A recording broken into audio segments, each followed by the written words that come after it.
Good afternoon and welcome to our afternoon session. We are going to speak with the Pennsylvania Emergency Management Agency.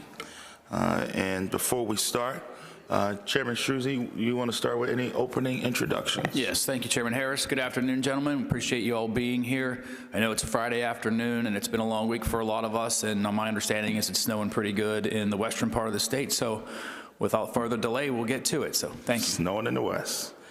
We're so glad to have Director Patfield here and all of the other folks from our Emergency Management Agency, as well as the Office of the Fire Commissioner. Do you want to, Director and Commissioner, if you want to start, just give an introduction to yourselves, to the folks that are here with you, then we'll swear everybody in and get started. Good morning, everyone. Actually, good afternoon, everyone. Randy Padfield, the Director here at Pennsylvania Emergency Management Agency, and to my right is Jeff Boyle, our Executive Deputy Director. Thomas Cook, State Fire Commissioner, and to my left is the Deputy Fire Commissioner, John. He goes by J.C. Todorsky. Great. If I could have everybody at the table stand so we can swear you in quickly. Do you solemnly swear that the testimony you're about to give is the truth, the whole truth, so help you God? Great. You may be seated. You may commence. I know you have some open introductory remarks, and then we'll get right into questions. Okay, sounds good. Good afternoon, everyone. Good afternoon, Chairman Harris, Chairman Struzzi, and the distinguished members of the House Appropriations Committee. Thank you for the opportunity to testify before you today regarding the Pennsylvania Emergency Management Agency 2025-2026 budget request. As you're all aware, PEMA is a small agency tasked with a large mission space that encompasses many components ranging from preparedness, mitigation efforts to response, recovery, and 911 services. We could not fulfill these missions if it wasn't for the extremely dedicated employees who all wear multiple hats and at a minimum have two jobs within the agency, one that they perform daily and one that they perform during disasters and other emergencies that has them putting in long hours, long days, supporting the residents of the Commonwealth.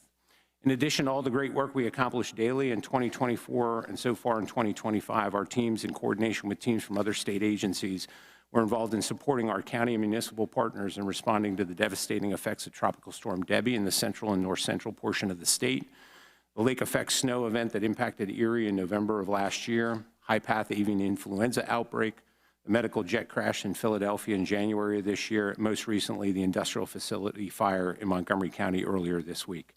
These are just a few examples of the many incidents that the agency is involved with over the span of a year.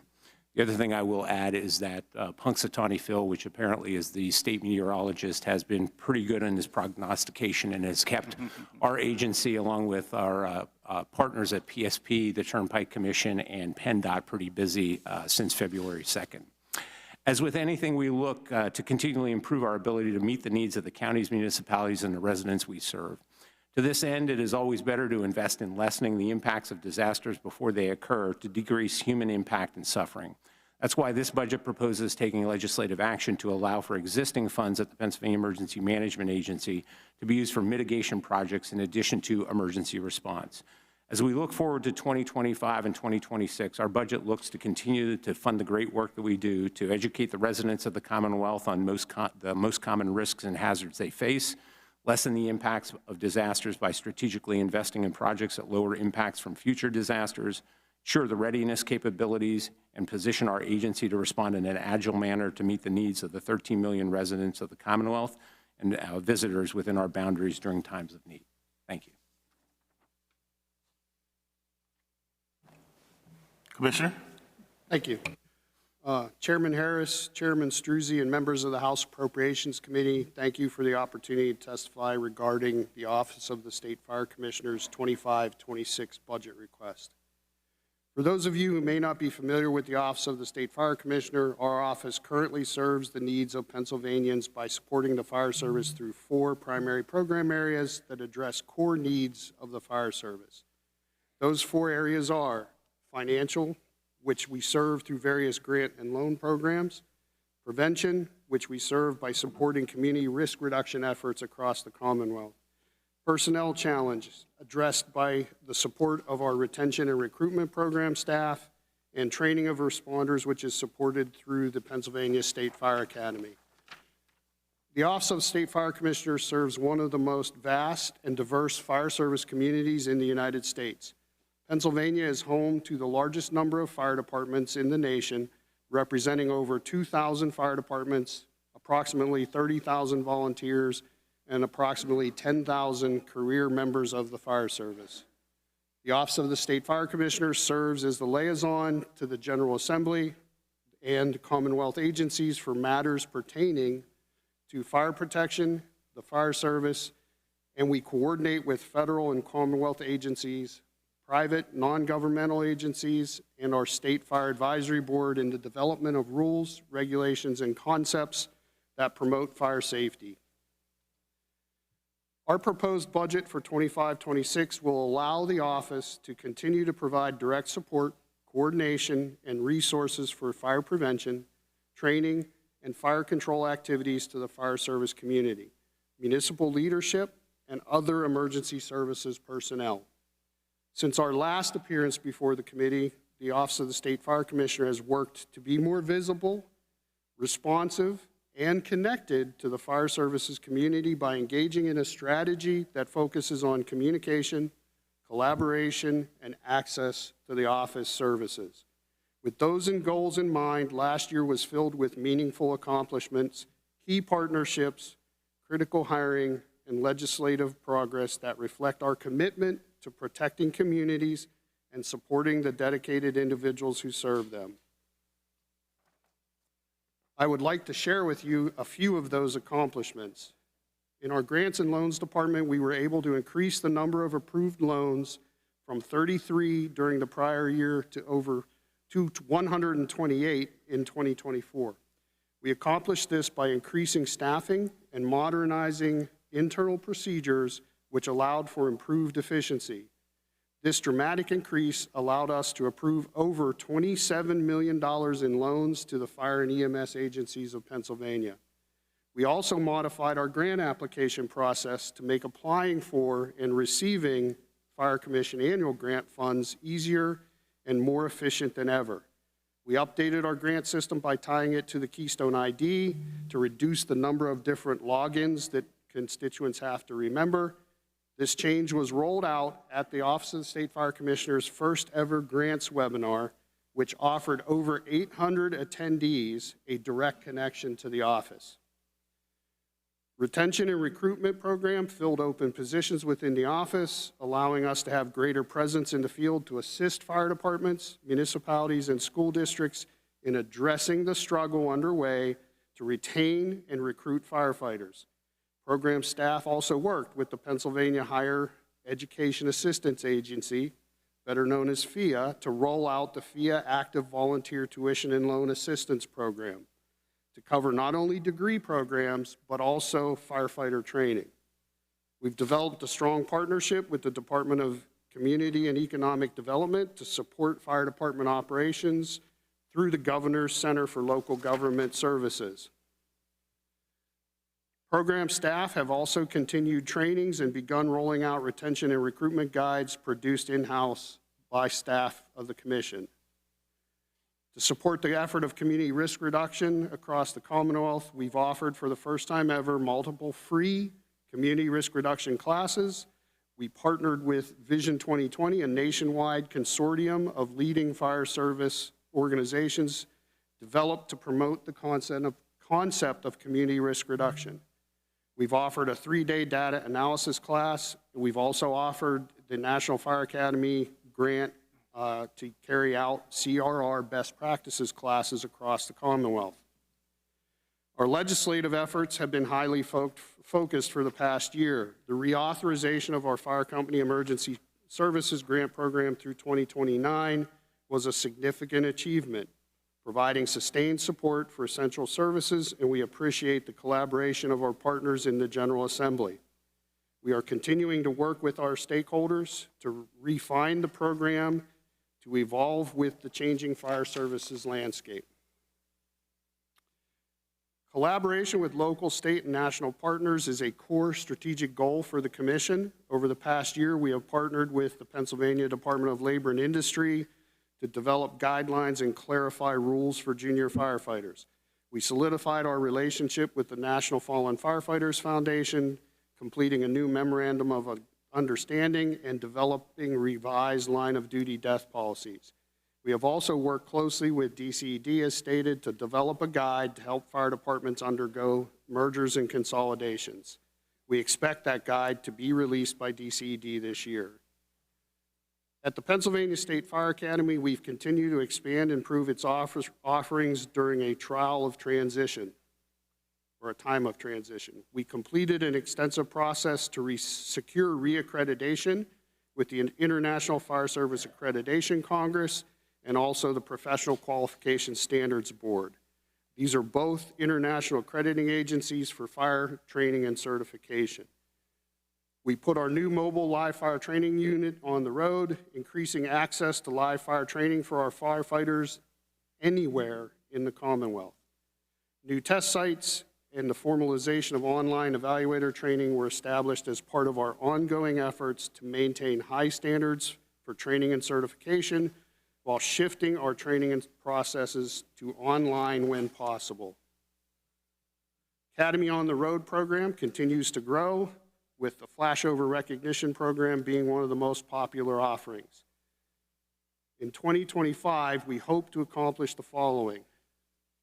The Commission will continue building pathways for better communication with firefighters, fire departments, and fire service organizations, as well as municipal officials, legislators, and the rest of the administration to ensure we are moving ahead on issues that matter to the Commonwealth's fire service.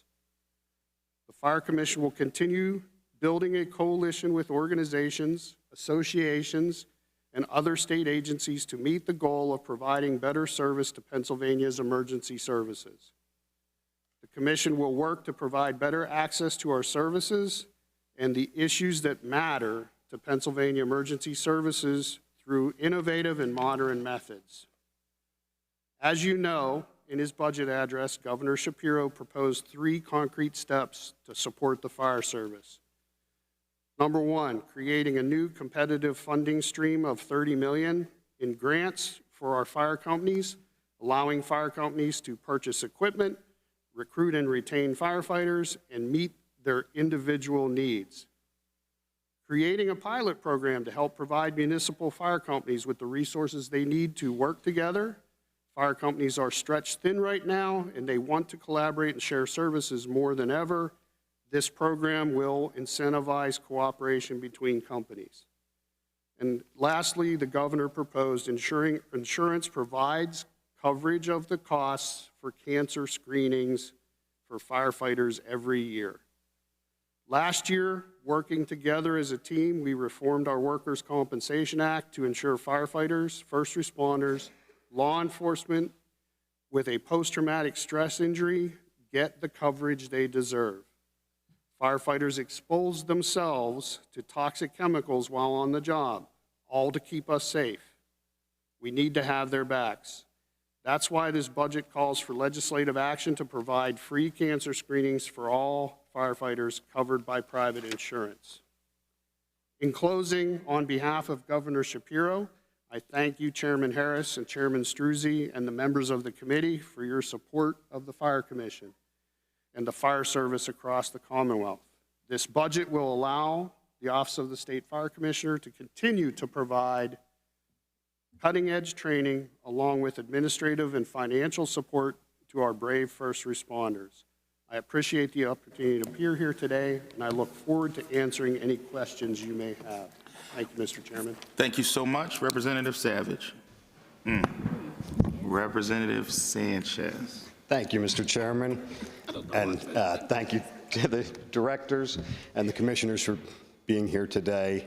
And as the representative for, and obviously resident of, Abington Township, the location of the massive SPS Technologies fire, I wanted to thank you all for your role as emergency responders in handling that crisis, which is still ongoing. For those who haven't heard, a gigantic fire at a large manufacturing facility in Abington Township, Glenside, Abington Township, adjacent to the borough of Jenkintown and nearby townships of Cheltenham. And we had fabulous assistance from nearly 70 emergency response units, most of which are volunteer and have worked all week long and in the elements to contain and do this with no injuries to anyone reported, which is nothing short of a miracle. So my enduring thanks, and I would like to offer Director Padfield, if you wanted to comment on PEMA's role in handling everything, please do. Sure, I'd be happy to. So, we've seen a number of these across the state, of these types of incidents that involve facilities. And when we look at this, we look at the immediate response that is needed. And state agencies can respond under their own authority, but our role is really to coordinate any response amongst the state agencies, anything that is unmet with the county. So when a situation like this occurs, we will get notification by our Watch and Warning Center. So our Watch and Warning Center is watching incidents and plugged into the 911 dispatch centers across the state 24/7. There are certain reporting criteria that come into us. This was one of those reporting criteria, rapidly escalated to the third alarm and then a fourth alarm. And then we work with our other state agency partners to be able to support the county. So we know that there was a significant investment in fire and resources that were involved in that, hazmat resources that were involved in that. We were coordinating with DEP's Emergency Response Division, who had individuals out there to be able to start initial air monitoring and take a look at sampling, especially runoff or environmental contamination. And then we stay in contact with the county. So one of the other things that we did is deploy a liaison officer to the county EOC, and that's really our point person to be able to coordinate any resource needs that the county would have. The good part about this is obviously Montgomery County is very resource rich, so there were a lot of resources that were needed from the state perspective, but we're always standing at the ready. The other thing that we look at in situations like this is obviously the devastating impacts of the loss of that industry and what that does to the community, and also what the impacts are to the community writ large. So we know that there was an evacuation at one point in time. We know there was shelter in place. We know that businesses were actually closed down. So we'll take a look at economic impact, and we'll take a look at that as part of the recovery operation as well. So our team is still working with Montgomery County on those aspects of it, and we stand at the ready to be able to assist any way we can. And we sincerely appreciate that. And you kind of segued to my next question was, could you comment on the ongoing efforts? You mentioned the immediate air monitoring and water quality testing.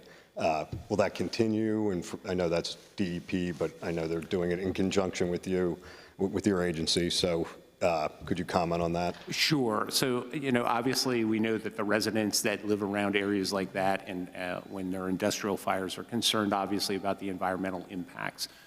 So DEP is involved with that. EPA was involved with air monitoring as well, and is along with water sampling. We know Philadelphia Water Department was also involved in that because they have water intakes along some of those tributaries that flow into the Delaware. So there were a lot of concern associated with that. My understanding right now with the last update of DEP is still involved in the air monitoring and sampling, mostly from an oversight perspective. There are contractors that have been hired now on behalf of the responsible party to be able to assist, obviously, with recovering the hazardous materials that are there. And as they reclaim that site and recover those hazardous materials, there's ongoing air monitoring to ensure that there is nothing that is going to impact the community. The air monitoring results that we have seen, that I have seen throughout the entire incident, have been not what we consider non-detect downrange in the areas that were impacted or immediately around the site. That's great news, and thank you. And I just want to end with saying that hopefully you'll kind of deconstruct everything as this goes on, and if there are any needs that you see coming out of it, kind of the Monday morning review of it, if we could, please be in contact with me and let me know where, things may need to be shifted for resources, especially with the hazmat type stuff. And we actually, DEP's emergency response director was actually in my office yesterday over lunch and talking with our staff about things that we can do better in the future. We always look to improve. Wonderful. And thank you again. And my thanks to all the emergency responders. Truly grateful. Thank the gentleman. Representative Kale. Thank you, Mr. Chairman. Thank you, Commissioner. Thank you, Director. I just wanted to ask a couple of questions here about the urban search and rescue line item. It was $6 million that was eliminated from the governor's budget proposal. My understanding is that this $6 million went towards equipment, training, mobilization exercises, and in particular, we passed the bill in 2024, just last year, a bipartisan bill, Representative Miller, at the time Whip Miller, and Representative Mihalik, I believe, on the Republican side, to establish the Western Pennsylvania Task Force for Urban Search and Rescue. Can you help me understand why this $6 million was eliminated from the governor's proposed budget? So the $6 million was in last year's budget, and that is money that has been passed through. And an update on that is that we had reached out after the budget was passed last year, and then there's a commensurate Act 113 that was passed as well, as you alluded to. And we identified the sponsoring agency for that team. We were advised of who that would be, and it's the city of Pittsburgh. And we received that notification actually at the beginning of January. We're in the process right now of finalizing the draft interagency agreement for the sponsoring agency and also the grant agreement that will be transferring that money to them. Is it your understanding that this line item would be non-recurring? This is, from our perspective, non-recurring. Commensurate with Act 113 being passed, though, there is a joint state government commission report that is being generated, and there is a committee that is put together to take a look and assess urban search and rescue in the Commonwealth of Pennsylvania, considering there are actually a total of 8 teams, if you include the Southwestern team, that do this throughout the state. And it is a comprehensive assessment, and part of that assessment is what the financial impacts happen to be and the ongoing financial needs of maintaining an urban search and rescue capability. My understanding, and correct me if I'm wrong, but your budget request in October had it as $6 million. Actually, I believe you added an additional $2 million for this particular project. Is that correct? Our budget request? Yes, that was originally for, to be able to refresh the remaining elements across the state. But right now, the current thought process is to let the Joint State Government Commission report continue to be able to come out with the recommendations for funding the teams. So it's your position that that $6 million is not needed in this budget? So it's my position right now that I think it's too early to say. So the Western PA USAR system has received $4.4 million in fiscal year 2023 for USAR capability through DCED, and the $6 million from last year. So $10.4 million is a significant investment in USAR capability. So I think the stance that we have right now is let the report play out and let the committee inform the report to see what level of USAR is needed within the Commonwealth of Pennsylvania, what level of support is needed. The system was originally designed in 2001 and 2002, and what we thought we needed at that point in time, based on the events of September 11th, is a little different than what we think we need for the next 20 years to be able to support it. It's not that Pennsylvania doesn't need urban search and rescue capability, but it looks a little different 20 some odd years now. Can you explain just briefly what the scope and purpose of this task force is, the good work that they do? Sure. Are you talking about the Western PA USAR Task Force, or just the other 7 or 8 teams across the state that do this work? Yeah, the type of work that they do around the state and what they will be doing in Western Pennsylvania. Sure. So the type of work that these urban search and rescue teams do is specific to collapsed structures. So when we take a look at buildings can collapse for a number of reasons. They could be, and we see it across the state, it could be structural deterioration.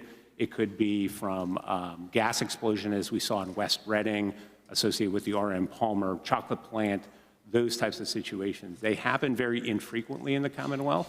The system that is in place right now is designed as a tiered response system. So it starts with, obviously, the local responders, And then there are regional capabilities, such as there is in Western PA, that have the expertise and training and equipment to be able to respond to these types of events. And then the response would escalate from there based on the need and based on the situation. So there are capabilities that exist right now in our 8 regional counterterrorism task forces to respond to urban search and rescue capabilities. Vast majority of the incidents that occur are handled at the regional level, and very few of them come to the state for state assistance. Thank you, Director. Thank you, Mr. Chairman. This is very important work that these task forces do, and I hope they have adequate funding. Thank you. We thank the gentleman. Representative Waxman. Good afternoon. Thank you so much for being with us again. It's good to see you all. We're talking about snow in the west, but I think I'd like to talk about some other things up in the sky, if we can. Last time that we had y'all in front of us, we were asking about critical infrastructure, and we had some fun talking about that there are sometimes things in our skies that PEMA, law enforcement, other folks are not able to identify. And we kind of had some fun with it, but then over the last year, we had some very, very serious things going on all over the country with a lot of confusion around drones and other things up in the sky. And so I wanted to see if we could get an update from you just over the past year. What has been the volume, of reports and things of that nature that have come in, especially with the drone sightings that occurred over the summer up and down the eastern seaboard? Sure, thank you for that question. So obviously we know what happened in New Jersey. New Jersey seemed to be the center of the universe when it came to drone sightings, right. But we were not immune to that. So we actually were involved with New Jersey, Delaware, and New York State, and we were working with them on the sightings. We had a number of sightings in the state, mostly centered in the southeast and into the northeast, but there were some in south central, and there were actually some in the western side of the state. So I believe, I looked at those statistics this morning, we actually in our crisis management system developed a system for the counties to report those sightings into us. I think we were well up over 1,000 reports that we had during that time frame. Into maybe early January, they started to taper off. But it seems like December, especially when things were occurring in New Jersey. What we found is anything that was concerning was referred to law enforcement for further investigation. The FBI was involved in that. We know that New Jersey took a number of steps to try to detect these UAVs. So we were working with them. Our colleagues at State Police, Pennsylvania State Police, were also working with New Jersey State Police to see, were there any things that were concerning or nefarious about them. A lot of the reports were just reports from our perspective. There were some that were associated with flying in around critical infrastructure. But I think one of the other things that we looked at in some of the just kind of anecdotal investigations that we did, and I'll give you one case in point, there was a report up in the Northeast from one of the counties of 3 drones. They sent video in, it was in our incident log. We looked at the video, and when we looked at that compared to some of the FAA data that is out there, that report lined up with a flyway that comes across that area of the county for jets that are coming into New York City airspace. And at the same time, there were actually 3 jets that were lined up. And if you look at the video, that's what it looks like. So, I think the federal government has come out to answer this, and ultimately, when you look at it, I think it was a combination of factors, that it was manned aviation. It was a time of year where people can legally fly their drones at night. There are over 11,000 remote certificated pilots through the FAA in the Commonwealth of Pennsylvania. A lot of people fly them to be able to, especially that time of year, to be able to photograph Christmas light displays in their neighborhoods. So, I think it was a kind of convergence of a lot of things, and from our perspective, we did not see anything that was overly nefarious, but everything that was of concern was actually referred to law enforcement. Yeah, did we have, just a follow-up, did we have a significant amount of reports of sightings that occurred over critical infrastructure? We have a number of nuclear power plants in Pennsylvania. We have other types of critical infrastructure that could be potentially needed to be protected or be concerning if we had sightings or any kind of reports of drones or anything else. Did we have a significant amount of those from your perspective? So in looking at the report, there were not a significant amount that were reported around infrastructure. I don't know the number off the top of my head, but the vast majority of reports were just reports that did not report them around critical infrastructure. So you mentioned that there's been a formalization of reporting structure, especially locally, to make sure that as reports are coming in of any of these things. I guess my follow-up question is, what kind of threat are our emergency management systems under from being potentially overloaded with false sightings or mistaken sightings? This was a concern raised in other states when things were flooding in and social media was really ginning up a lot of panic, quite frankly, about what was going on. And I wondered at the time what that could mean for our systems, you know, if we were overloaded with calls or sightings or other kinds of things like that. What's the potential impact on PEMA's ability to do its job in a situation like that? So we have capability to be able to absorb and obviously flex. I think the biggest concern were the 911 centers. And what we tried to do is be very proactive and message accordingly and work with the 911 centers that not all of these need to be reported to 911, but they probably need to be reported to local law enforcement if they're concerned, to be able to work on that. And we worked on a kind of a public information campaign also about UAVs, because a lot of people don't understand there are between 11,000 and 12,000 pilots in the Commonwealth that actually can legally fly these. So it was really a concerted effort, but there was concern early on, especially at the height of it, of being able to make sure that the 911 system has the ability to be able to receive emergency calls and dispatch those emergency calls. And a lot of our 911 centers did a tremendous job being able to get the right information out there to be able to get the calls routed the right way and out of the 911 system. Well, I say I have a bright red light, so I'll end there, and thank you so much. I appreciate you all, and thank you for your service to the Commonwealth. Thank the gentleman. Representative Brown.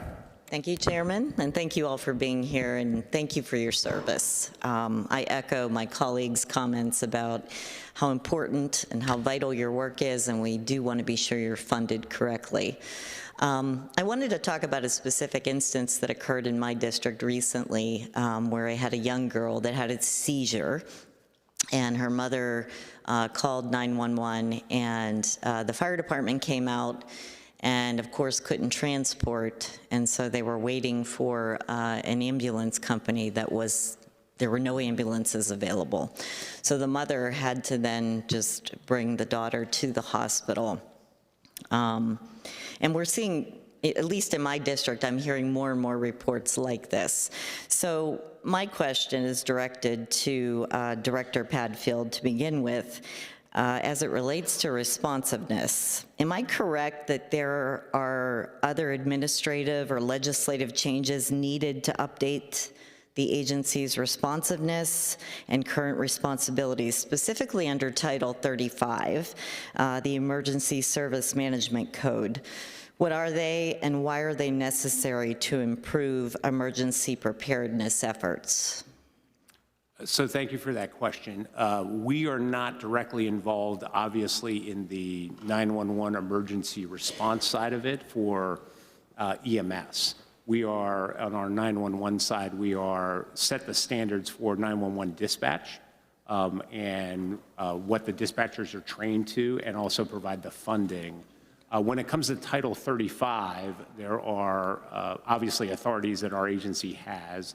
The vast majority of the EMS authorities obviously are under the Department of Health for those types of response. They license the EMS agencies. We work with them obviously on the 911 side and on the dispatch side of the house. From a Title 35 perspective, there are a number of things that have not been addressed in well over 30 years, and we would like to actually work with the legislature to take a look at updates to Title 35 to modernize the practice of emergency management across the Commonwealth. Are some of those changes being driven by the federal emergency management program changes, which require more responsibility from your agency? I'm not sure whether that's a good capture. We work with FEMA hand in hand. Much of the work that we do is actually, because it is tied to federal funding, is in line with that. So anytime we receive federal funding, there may be specific initiatives within that funding that drive what that funding can be used for. There may be target spends associated with that funding. I think the challenge that we see in the state is that the federal funds that we receive and what they're targeted for may not necessarily be everything that we need to do as an emergency management agency in the state. So that's where there becomes a little bit of a challenge. So there are things that come down from FEMA that they believe that we should be doing as a state, and that is usually some sort of initiative. But there are also a lot larger breadth of emergency management that we need to take into consideration at the state. A good example is the fire down in Montgomery County, whereas FEMA is really not going to be involved in that, but that's something that we need to be prepared for, to be able to respond to, and to be able to work towards that to make sure that we're responsive. Anything specifically that could enhance the communication among the responders? I guess the question I would have is what level of communication? So you're talking about, there's radio communication, there's coordination of all sorts of other things. As it relates to responsiveness in particular. So when we take a look at response times and things like that, you know, the counties maintain their radio systems, and they're the ones that work the coordination with the radio systems. When it comes to the situation that you're talking about is, you know, when we look at failover times, when we take a look at the stress on the EMS system, when we take a look at next due ambulances and those types of things, they're taking a look at that. The counties have to take a look at that. There's medical priority dispatch that comes into that regarding timing and depending on how critical the call happens to be. So there's system status management that they do every day. That's not something that we are directly involved in, obviously. And it's more at the county level. Okay, I appreciate your insight. Thank you. Thank the gentlelady. Representative Siegel.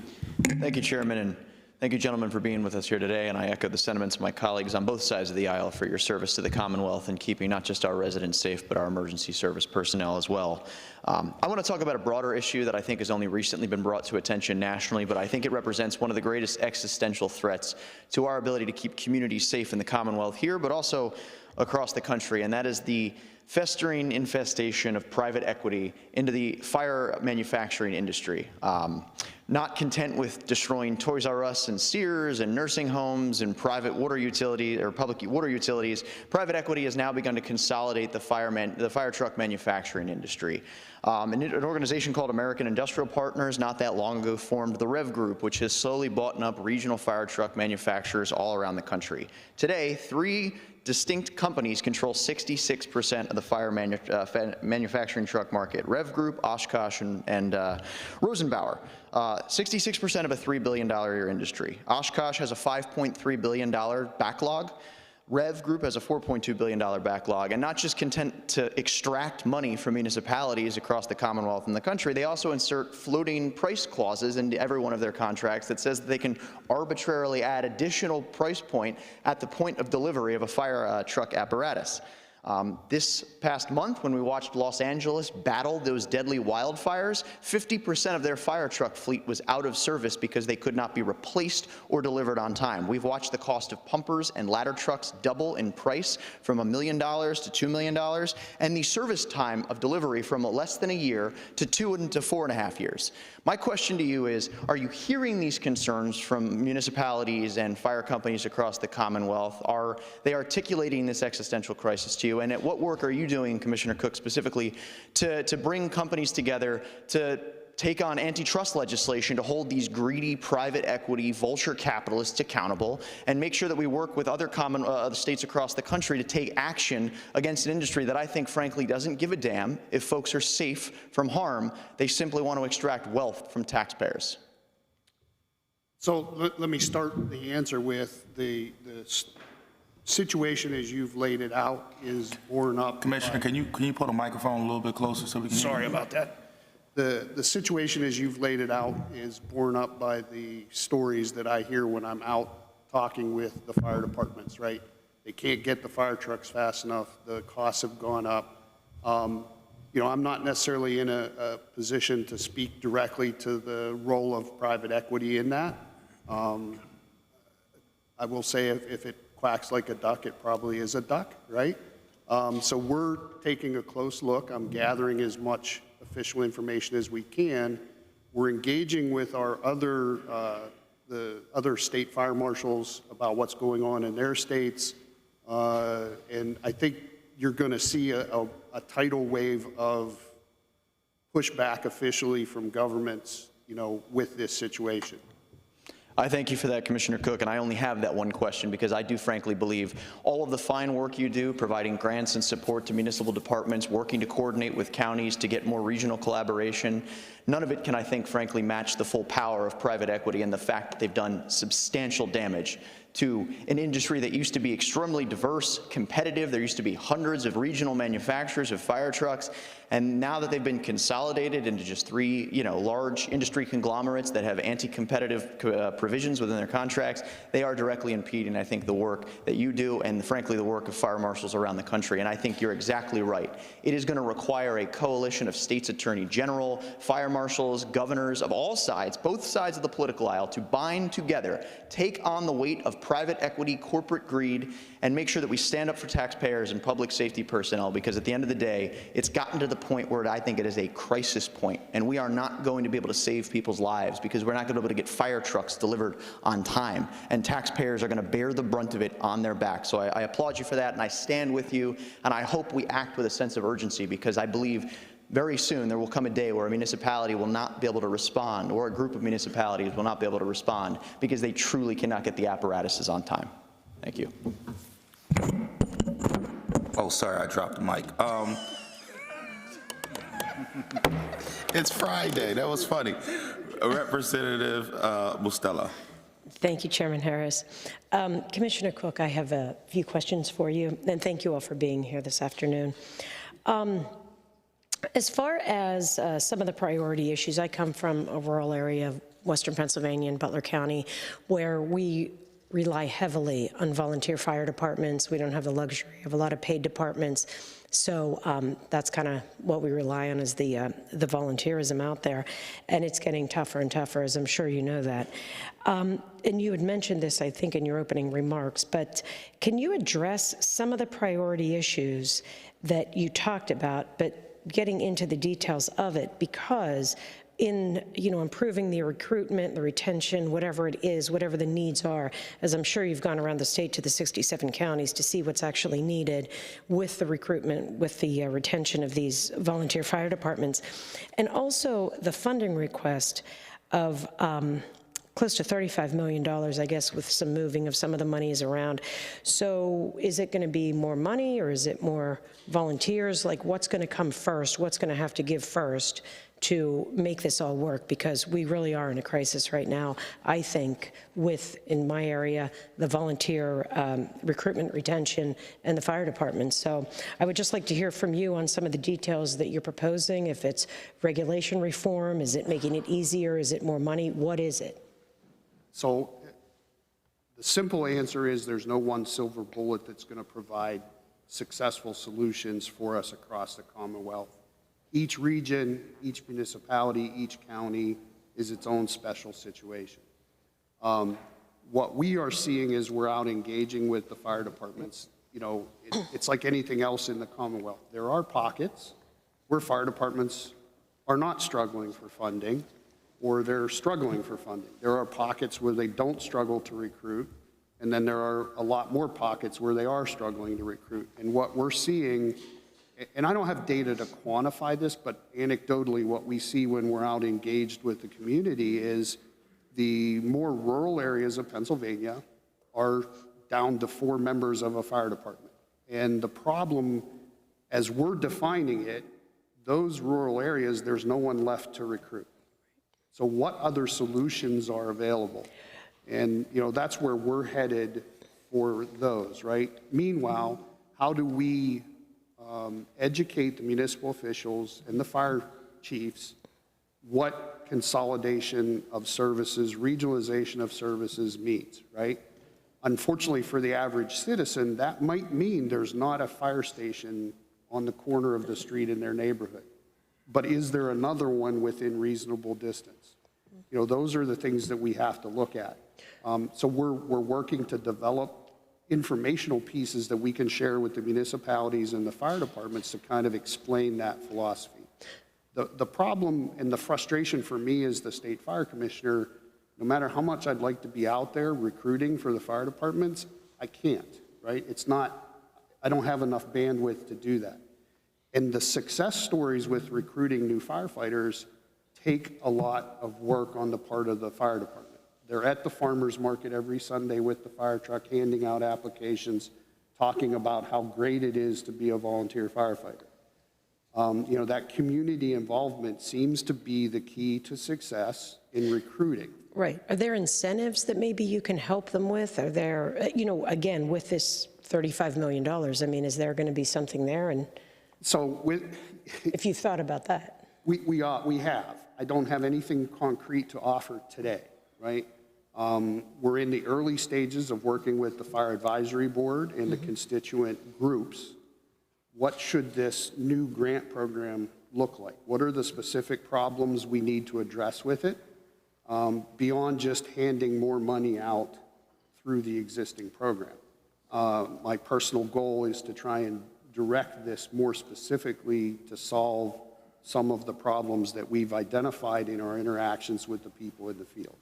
And as far as the consolidations and the merging of companies, are you hearing from them that there's problems with it? Is it, what are some of the issues that they're having, or they just don't want to merge because of, if somebody wants to be the chief and everybody wants to be the chief? What is it? there is an element of pride Right. that holds the service back, right?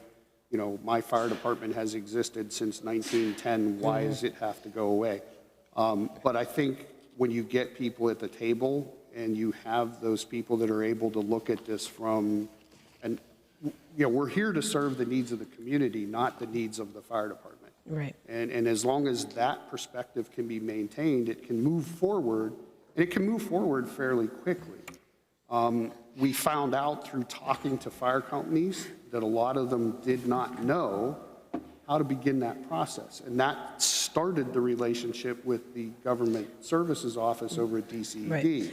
Right. Well, that's good. I'm just glad that you're recognizing it. I see my time is up, and thank you for recognizing it, and I hope you can do some more work with that. Thank the gentlelady. Representative Salisbury. Thank you, Chairman. I just have some essentially financial questions rather than broader programmatic questions. Can you give me a number of what your total budget is, not just the state spend, but what is your total budget to operate PEMA? I don't have it off the top of my head. If you give us a second, we'll take a look at that. So I can tell you what the GGO piece of that happens to be. The challenge that we run into is that with the open disasters that we have, we need spend authority for those open disasters. So currently we still have 4 open disasters. I know mostly everybody is finished with COVID. We are not. We're at about $1.7 billion total over that disaster right now that we've returned in public assistance. So when we take a look at the entire budget of the agency, that factors that into it. So with the open disasters and the spending authority for public assistance associated with those disasters and hazard mitigation. But I'm sure that our crack staff behind me has that. So our current budget was $1.6 billion, but our budget request for 25-26 is right around $1 billion. And how much of that, or what percentage do you expect to come from state versus federal or other monies? It's a very good question. From state monies?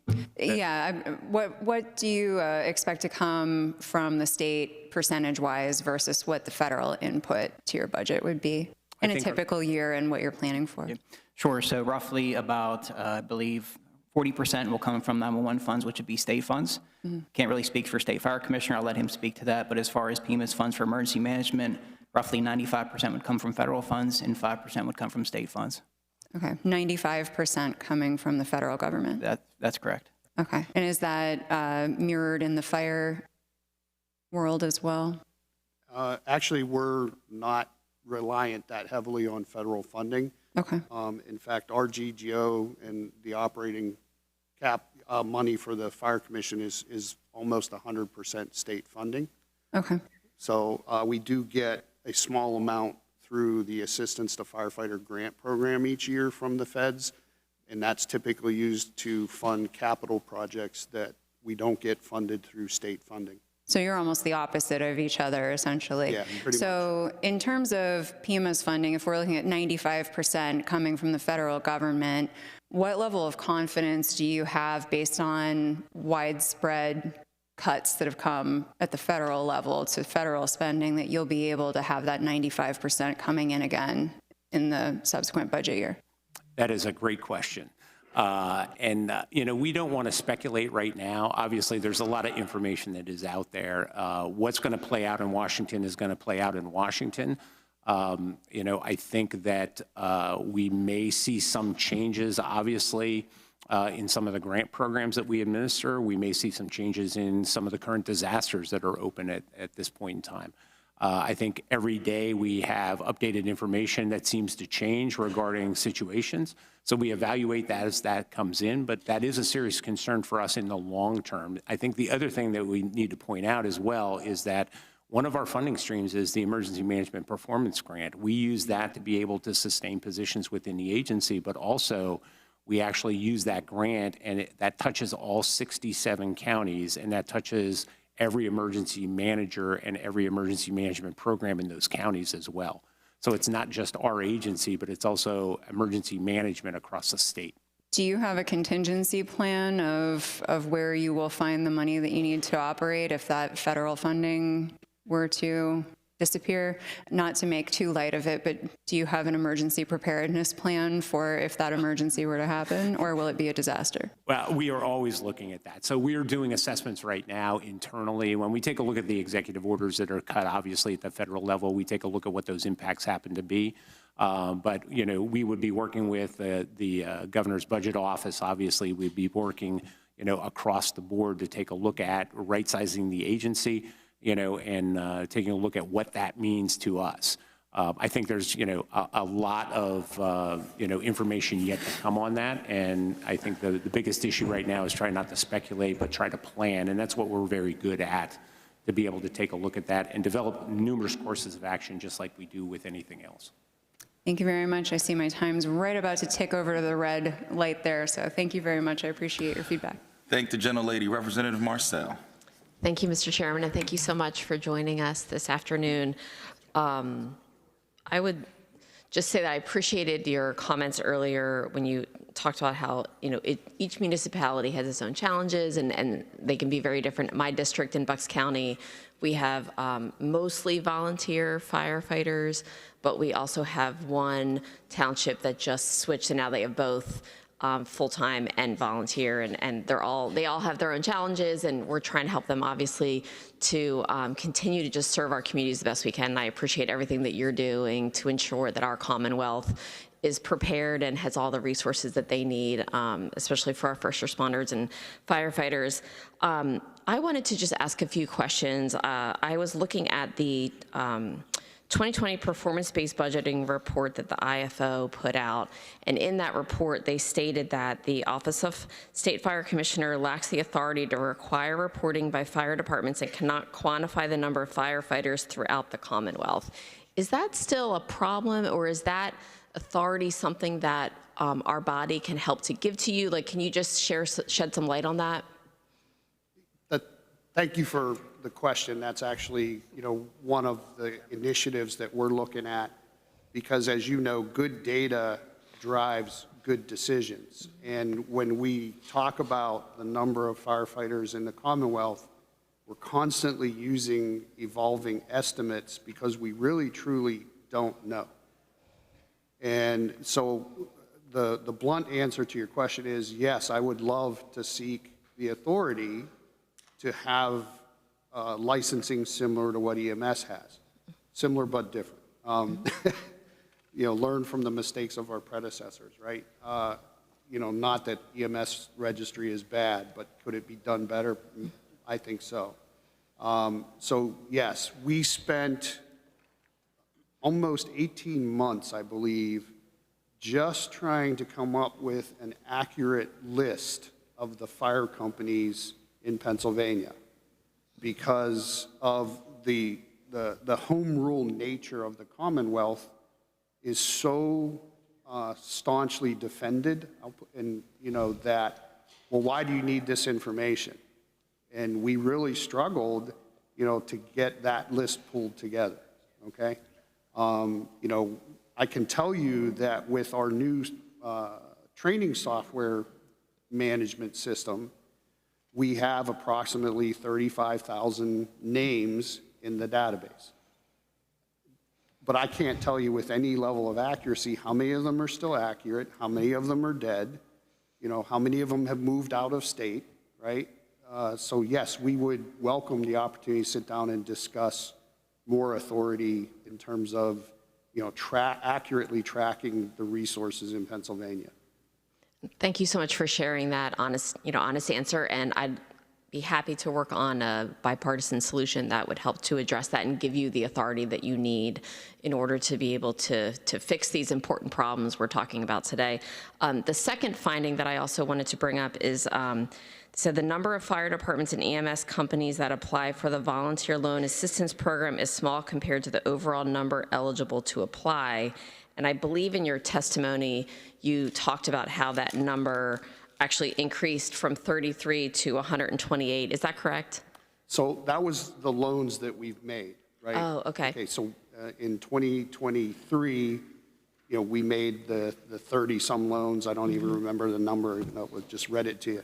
33 and, up over 128 for the last 12-month period. That's the loan program. On the grant side, we had, last year, we had 2,500 total applications, which breaks down to 2,013 fire departments and 527 EMS agencies, okay?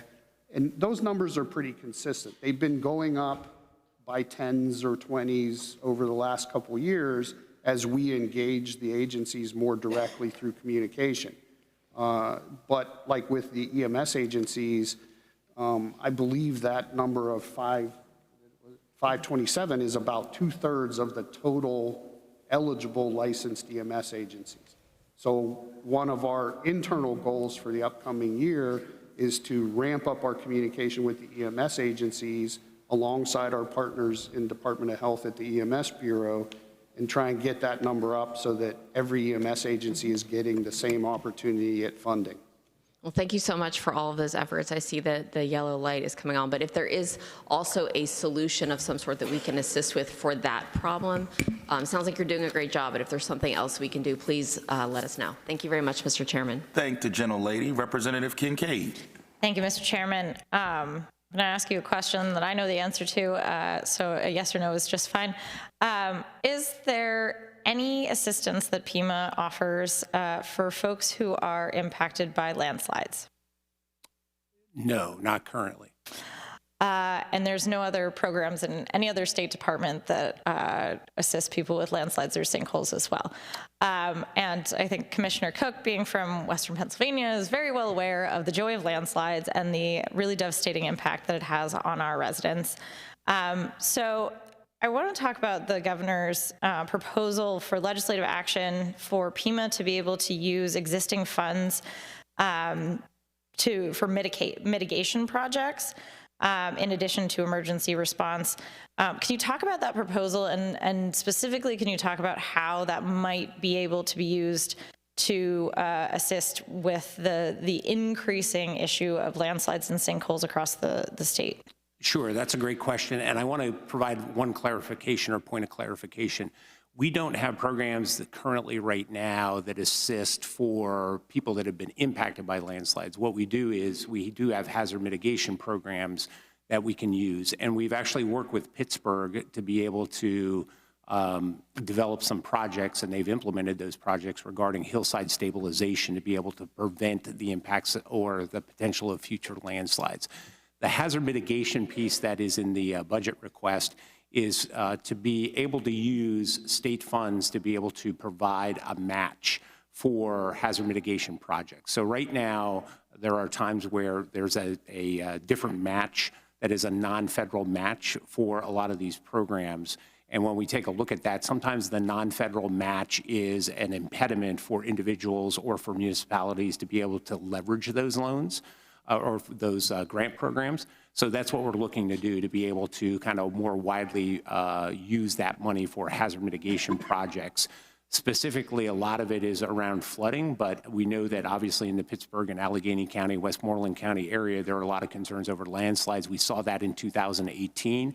So that's one of the things that, you know, if we can spend the money on the front end to be able to mitigate the potential of a disaster occurring, that pays dividends on the back end and really decreases the damage to public infrastructure, but also human suffering.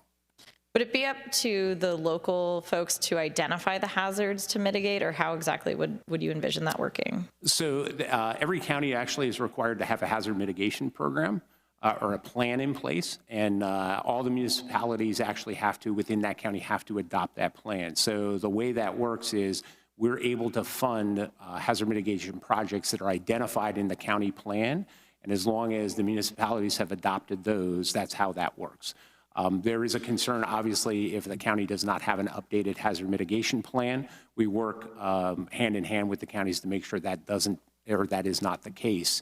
And that's normally how that works. I will tell you that there has been increased scrutiny from the federal government over that in recent years, that if municipalities do not participate in the development of that plan, that they may not, even if they have a project, may not get funded, because they go back through and take a look at the sign-in sheets and the people that attended meetings and the municipalities that were represented. So we really encourage all the municipalities in a county to be present when they're working through an update to their hazard mitigation plan. Do you guys see climate change altering the planning and mitigation for efforts that PEMA undertakes? Another great question. And we try to stay away from climate change. What we know is that we have changes in our weather patterns, right? The climate scientists can debate why that is happening. Ultimately, we have to be ready and be prepared for that. So we're taking a look at those things. We know that the northeast portion of the United States is more prone over the last 5 decades to intense precipitation events. Large amounts of rainfall coming out of the sky over a very short period of time, very similar to what we saw in 2018, very similar to what we saw with Tropical Storm Debbie last year. And we play that into our plans, and we play that into when we take a look at extremes in temperature, right? This year we're very cold. We've had a fair amount of snow. What we're seeing now is a lot of municipalities are calling for salt requests because they're running out of their salt supplies. So we take that into consideration. We know that temperature extremes, especially in metropolitan areas for hot, you know, when it gets extremely hot out, is going to have longer term impacts and effects. So we look at that and take that into consideration for all of our planning efforts. Thank you. Thank you, Mr. Chairman. Thank the gentlelady, Representative Mako. Thank you, Mr. Chairman and Director. Commissioner, thank you, gentlemen, for being here. Thank you for what you do for the Commonwealth. My questions are for the Director. And I apologize, I got pulled aside a little earlier when you were talking about the urban search and rescue and the funding line item for that. I just wanted to touch on the funding sources for that, the state incident management team, and then the HART team, the hostage aquatic rescue team.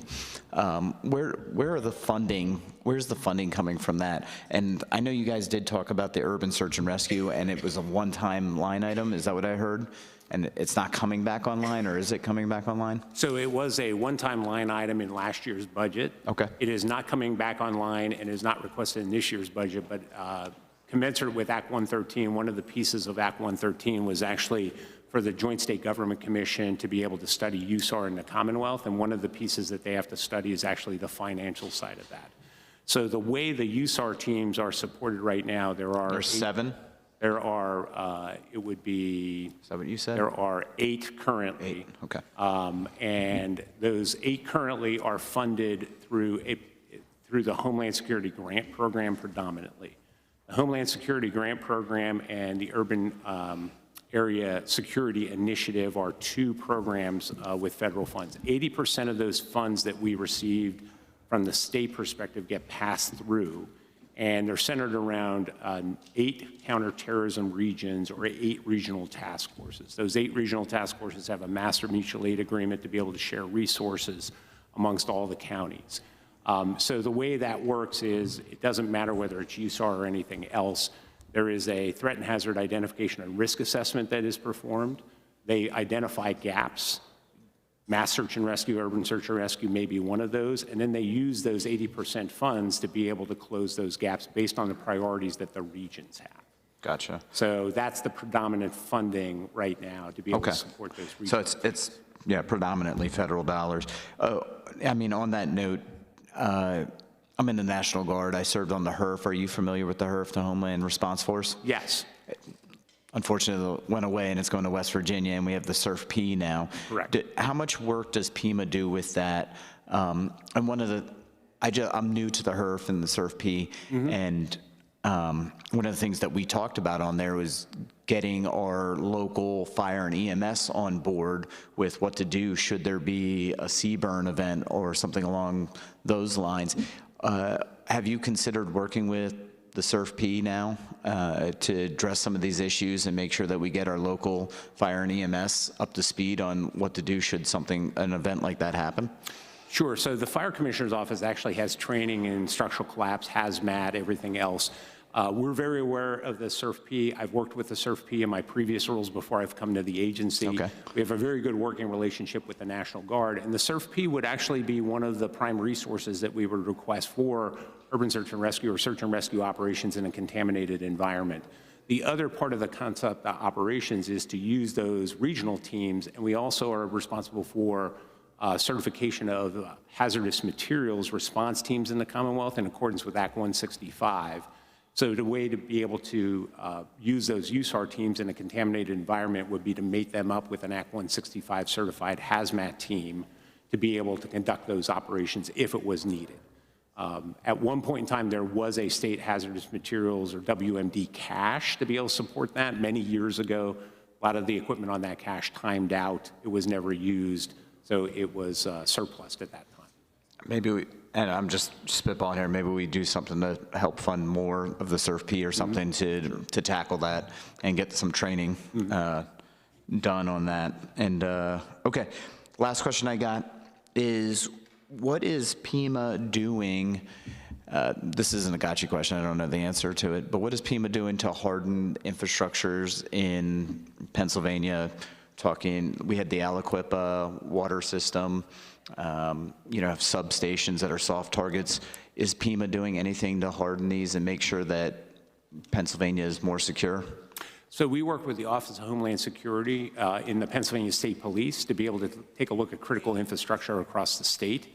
And one of the things we look at, there are a number of programs. One of the things that we are the state administrative agency on right now, with the Office of Administration working that as well, is the state and local cybersecurity grant program. So one of the components of that is to take a look at a number of pieces of shared services that we can provide to, and water authorities are a classic example. They're eligible entities, but it's also school districts, it's also other entities. And whether that's intrusion detection, whether that is, education on phishing campaigns, those types of things, we're involved in that. But we also take a look at other aspects of critical infrastructure as well. Yeah, I only have 5 minutes and time's up, but I'd like to follow up with both of you gentlemen on that and see what we can do to work together to harden our infrastructure here in the Commonwealth. Thank you, gentlemen. Representative Bellman. Thank you, Chair, and thank you all for being here. Mr. Director, I represent Northeast Philadelphia, and we know on January 31st, my community experienced a heartbreaking tragedy. Philadelphia experienced a heartbreaking tragedy. We had a small medical plane that went down in Northeast Philadelphia, and we know that there were 6 souls that were lost that were on board the plane and 1 soul on the ground in the vehicle, and 24 people injured. So I just wanted to see if you could just let us know what role did PEMA play in the recovery efforts from that incident? Sure. So thank you for that question. And obviously that was an extremely tragic event, not only for the individuals that lost their lives, but also all the families and everyone else that saw that play out. So from our perspective, from the response perspective, we knew about the incident immediately. We deployed personnel to the site to be able to assist Philly OEM or their Office of Emergency Management. We actually had a presence down at the command post on site. We had a presence in their EOC, or their Emergency Operations Center, and we actually deployed some planning support to be able to assist in the immediate aftermath of that, to be able to work with all of the Philadelphia agencies, but also all of the federal agencies that were coming in. So I was on the site multiple times and multiple days to be able to assist with that. We were able to work with the mayor's office, obviously, and the Office of Emergency Management. We had a presence at the mayor's town hall meeting to be able to see what the unmet needs happen to be. We also did conducted a multi-agency resource center with the other state agencies. So Department of Human Services was involved in that to be able to assess what the true impacts were to the people in the neighborhoods. We conducted a damage assessment while we were down there with our team and our staff to be able to determine which structures were damaged, ones that were maybe uninhabitable, those types of things, and to be able to work with the Red Cross and all the other partners that we normally work with to be able to meet the needs of those that were most impacted by that event, including the mental health component of it as well. So we still stay engaged with them right now. We're working with them. There's a couple of things that we can do. We understand that the city does have a grant program that they're using right now. But one of the other things that we're still waiting on information on is the potential of an economic injury disaster loan and a declaration through the Small Business Administration. That's relatively low bar. We know a number of the businesses were closed down during that time frame. They had financial impacts. We really only need to have 5 businesses that show some sort of income loss from an incident like that to be able to potentially qualify for an SBA declaration and work with the governor and have the governor request that of the Small Business Administration. So we're still engaged to this day with OEM. We actually provided additional planning support because of everything that was going on for the Super Bowl and also for the celebration parade afterwards, because they were stretched pretty thin. But we're continuing to engage with them on any unmet needs associated with the jet crash. Awesome. I just want to say thank you. I was there on the ground that night, and I just want to say thank you to you, to the state police, and obviously to our governor, who was also there that evening. And then also thank you for being at the town hall as well. I was at the town hall, and I just want to continue to reiterate that all of your efforts are greatly appreciated, and our constituents are still coming in our office, making sure that they are receiving any resources that they can, especially in the mental health piece. So thank you for all of your efforts. We appreciate it. Thank you. Thank the gentleman. Representative Krupa. Thank you, Mr. Chair. I want to thank the testifiers here today, both for your expertise and your advocacy. I'm also going to take the opportunity to give a shout out to the firefighters and first responders in Fayette County, where I hail from. They really are remarkable people. They're some of my favorite people. They're the kind of people that want to help others, and they're not doing it for a paycheck. I've got only one paid fire company in Fayette County. It happens to be my district. They're not doing it because they want your vote. They're doing it because they genuinely care. And that care doesn't stop at jurisdictional boundaries, at county lines. It doesn't stop at state lines.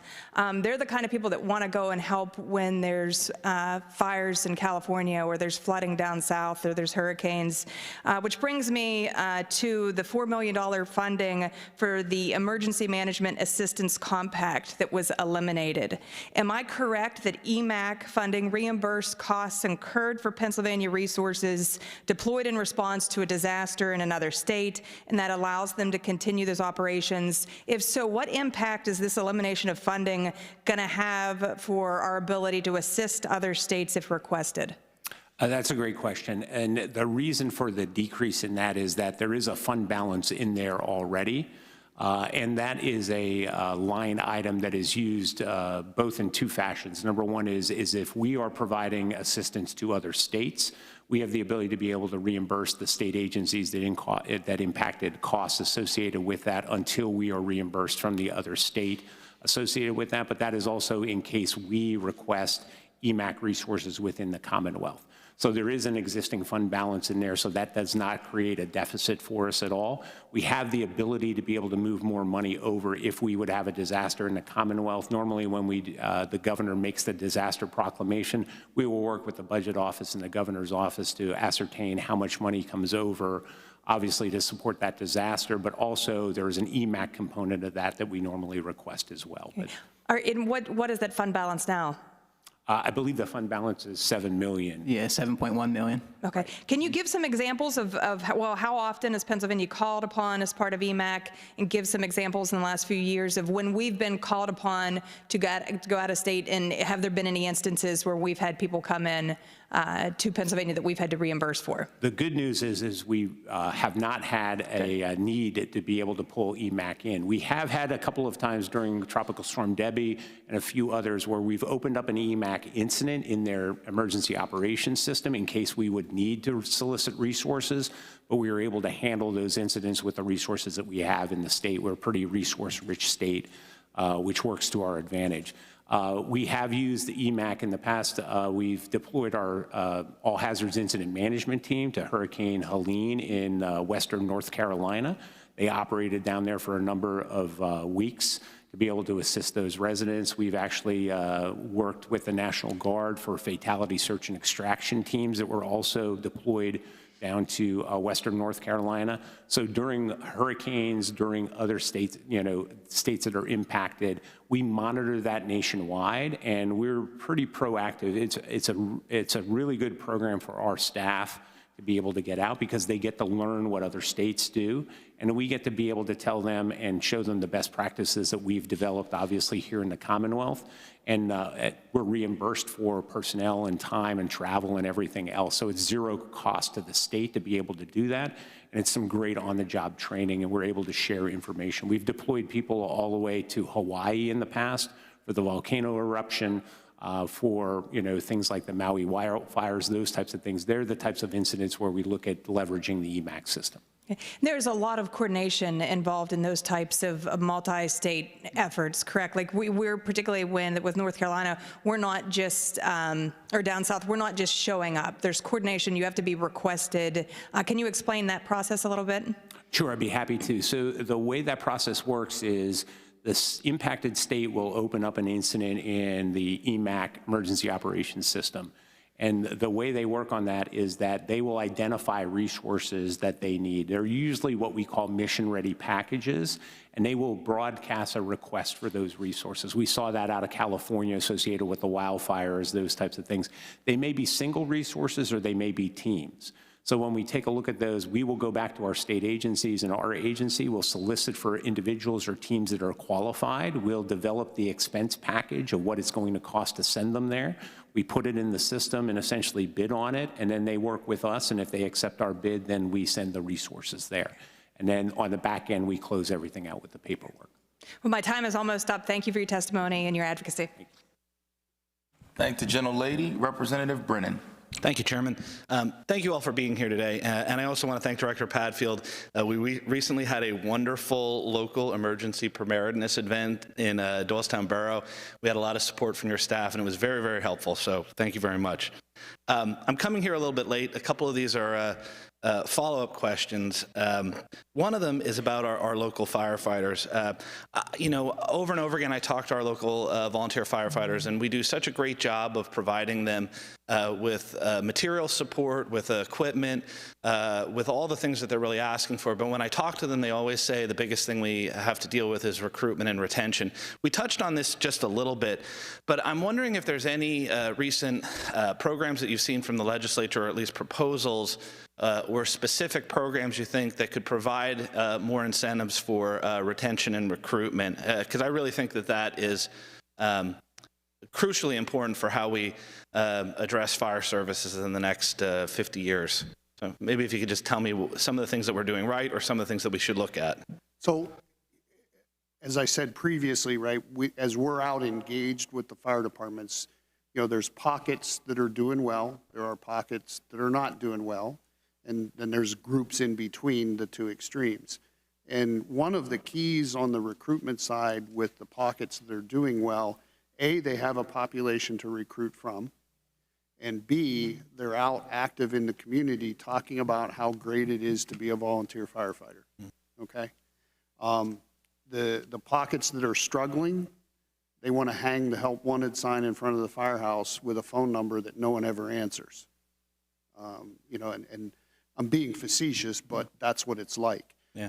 What we're focused on, because we cannot play the role of recruiting office to recruit individual firefighters for individual fire departments, how do we teach them to do it? So what are the best practices, and then how do we relay those best practices?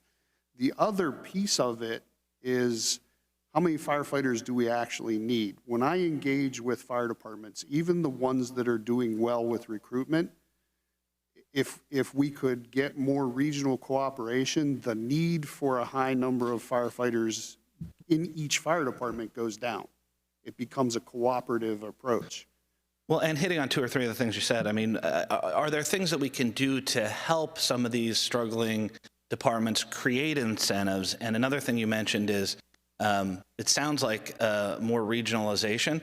Is there things we can be doing as a legislature that would encourage that? Grant programs, support programs. I guess I'm looking at, is there something you'd like to see us be doing now so that we don't have a crisis, 5 years from now, really, is what we're probably looking at?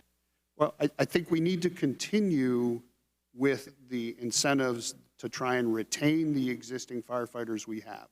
So that's where the tax incentives and, those kind of things, the property tax, the income tax incentives play a role.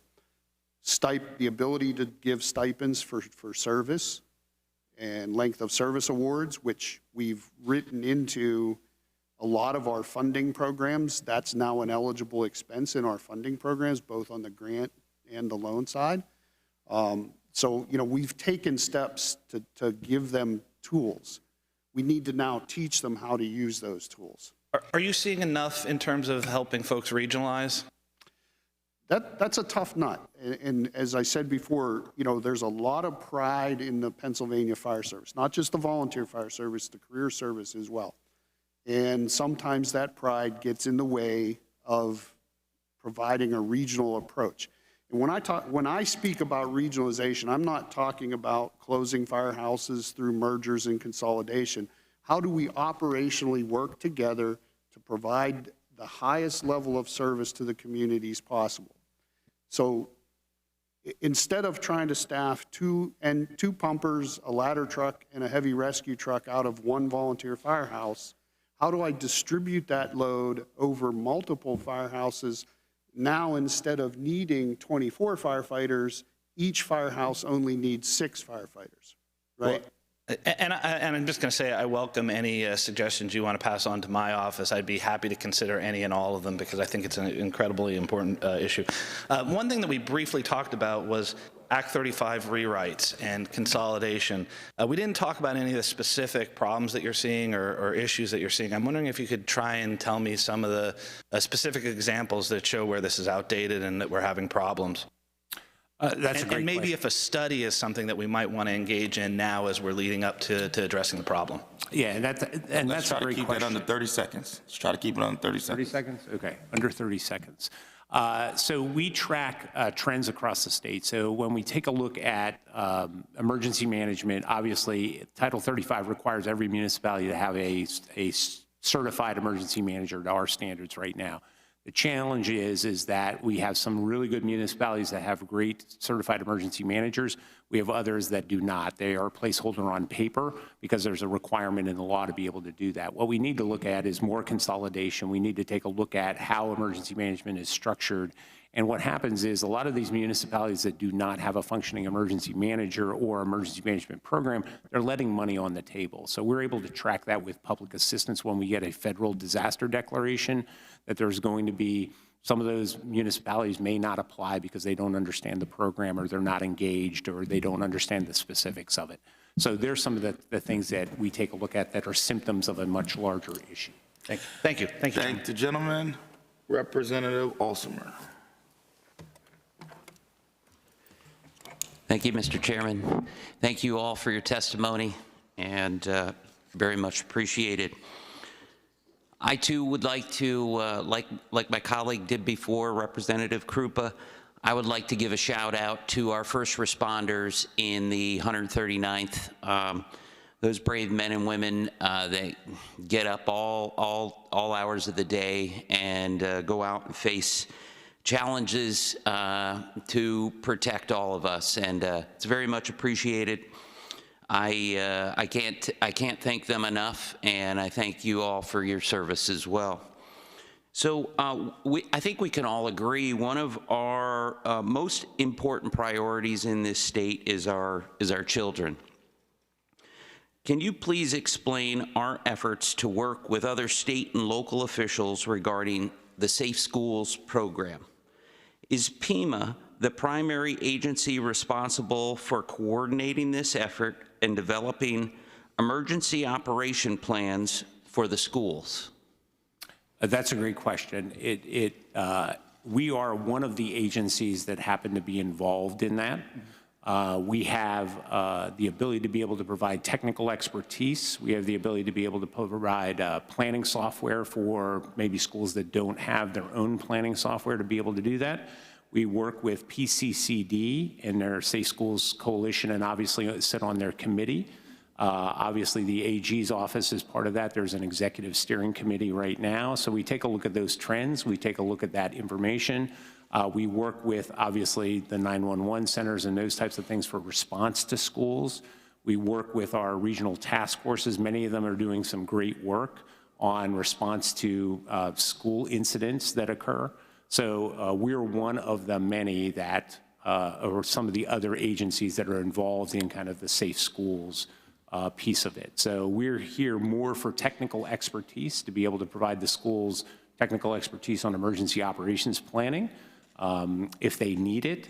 The other thing that we're taking a look at right now is also working on safe school collaboratives. So we're working with the regional task forces to take a look at a larger subset of schools and working together. So it may not be one school district, but it may be multiple school districts. And a safe school collaborative may be across a county or maybe across a certain geographic area so they can work together. If they have common reunification plans and they understand those things, then one school district can help another school district with reunification. But if they have two plans that looks different, that's probably not going to work. So they're the types of things that we get ourselves involved with when it comes to the safe school side of the house. Okay. So what issues, if any, have you run into that could we, the General Assembly, do to ensure synergies exist between all parties involved should an issue arise? So that's another great question. I think that may be better served for PCCD because they are more actively involved with that. I think the concern that we see from our side is that if you've seen one emergency operations plan, you've seen one emergency operations plan. And there are school districts that do a really good job on their emergency operations plans, and there are others, and it's just not limited to school districts, that there's a requirement for them to have one, but they may not actually put the effort towards it. And when we talk about plans, it's more than what's written on a piece of paper. It is really the planning process that is the most important piece, and that is bringing in the stakeholders from outside that support that school district. It's bringing in the school district, it's bringing in everybody that would be involved in responding to an emergency to that school district. So I think, from our perspective, we're in a good space right now. There's always more that we can do. I know that there are other states, and we can follow up online or offline, that do other things as well, such as consistent mapping and numbering of the schools. Those types of things may be initiatives as well to look at in the future. Okay, thank you very much. Thank you, Mr. Chairman. Thank the gentleman. Representative Guzman. Thank you, Mr. Chair, and thank you all for your testimony and for being here this afternoon. I know the hour is late and it's snowing out west, so I will be succinct as possible with my questions. I'd like to talk about the 911 system, and in reviewing your budget book, I noticed limited information on the cybersecurity integration for legacy communication systems during the transition to NG 911. And we all know that we have a heavy reliance on aging voice over internet protocol or VoIP platforms and other legacy systems. So, Mr. Director, if you can, I'd like you to detail how PEMA is ensuring that robust cybersecurity measures are embedded into the upgrade process, one, and two, what benchmarks are being applied to assess both operational performance and cybersecurity resilience, two, and three, what contingency plans What, if any, contingency plans exist if these standards are not met? I will defer that to my executive deputy, who can speak more eloquently because he came from the 911 system. Sure. So our responsibility at PEMA is over 911 call delivery, not so much the end user phone systems, if you will, but we've done an excellent job working with the General Assembly last year of modernizing our 911 legislation to recognize our transition from analog 911 service to digital next generation 911 service. The FCC just passed rules for next generation 911, so there'll be some additional work needed to complete the modernization of Chapter 53 of Title 35. And part of those efforts is we want to update 4PA Code 120B, the regulations for 911.